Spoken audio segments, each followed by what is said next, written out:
Hello and welcome to Driver's Seat. Since its launch in 1999, the Skoda Fabia has really symbolised how far Skoda's come as a brand. It still offers spacious, well-priced motoring, but now in its third generation it gets sharper, more attractive looks, better technology, newer engines and individualisation never seen on a Skoda before. You can even have it with a different coloured roof. You can even choose between two body styles, either this 5-door hatchback or there's a 5-door estate. There's 7 engines to choose from, 4 of which are petrol and 3 diesels, and are available with either a 5 or 6-speed manual gearbox as standard, whilst there's a 7-speed DSG available as well. And then there are 5 trim levels to choose from, starting from £11,155 for the S model. There's also SE, SEL, Colour Edition and Monte Carlo. We're taking a look at the SE version today, and that comes with the 15-inch alloy wheels and rear parking sensors. While in here you get a under-chair storage compartment, a seat that's got a pump lever height adjust, and there's a rotary dial for your backrest.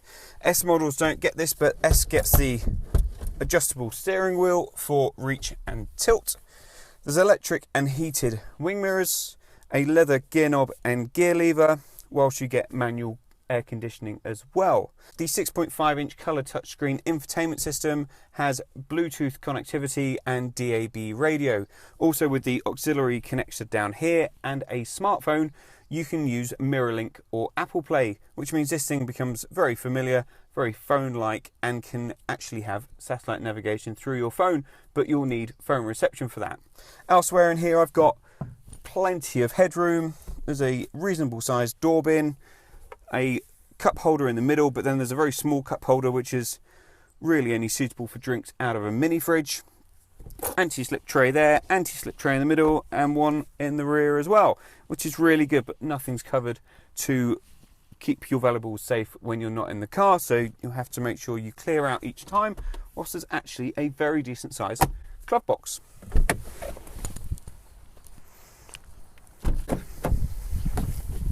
In the back, space is pretty good. So I've got reasonable leg and knee room. I've got quite decent foot room, but headroom again is very good. And bearing in mind this is a supermini, that's not bad at all. You wouldn't get anything near that in a Fiesta. The adjustable headrest means I can get a little bit more comfortable, whilst there's a little tray in the door, although the windows are manual. These seats will also fold flat, so you can get even more storage from behind, although there's quite a decent step into the boot. While the boot is well sized also. There's a flat floor, a little bit of a step to get over, but not too bad. There's enough space for my storage box, so I'll even go lengthways as well. There's a few little cubbies for storage to hold your precious items safely, whilst under the floor is a optional space-saving tyre.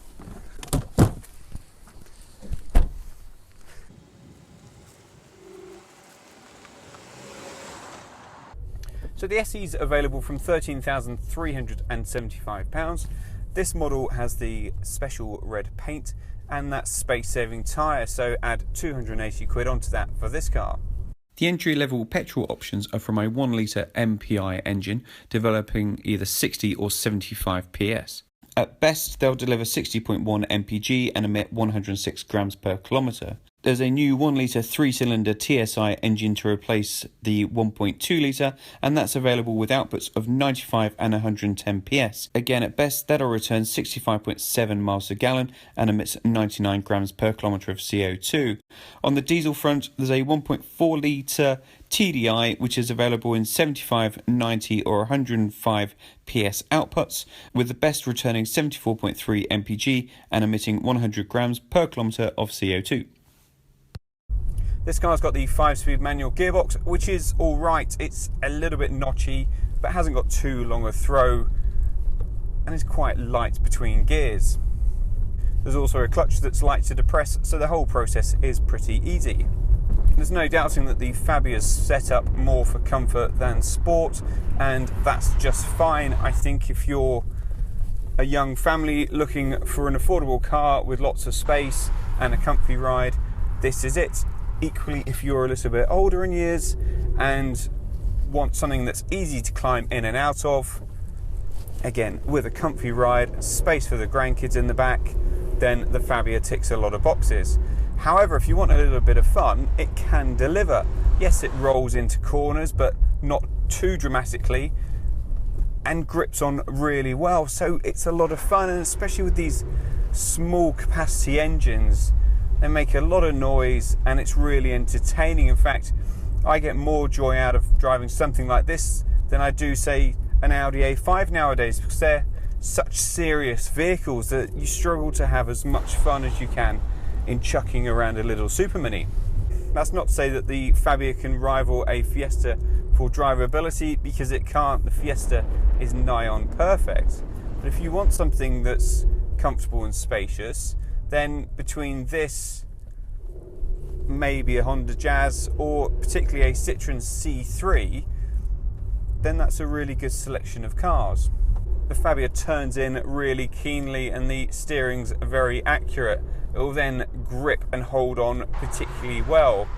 Unfortunately, because of the roll, it's not supremely entertaining to drive, but it is actually quite a chuckle. However, if you need to tackle longer distances, then no problem at all. On the motorway, this becomes benign and really relaxed. You can cruise for many, many miles, as I did earlier in the week. Good 3-hour journey, and I arrived pretty refreshed.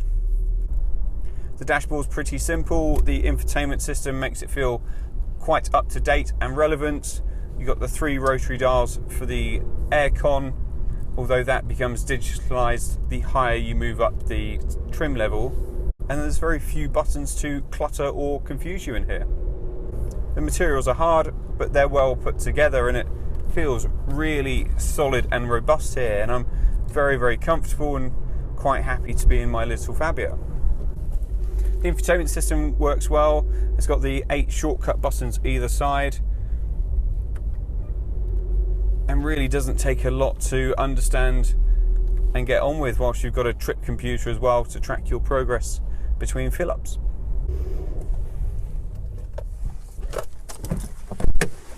The Fabia's really impressed with its range and depth of abilities. It's good to drive, it's got a great ride, and it's roomy.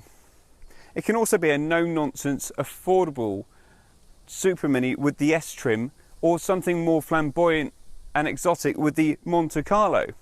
Okay, it's not quite as exuberant as a Citroen C3, which has also got a very good ride.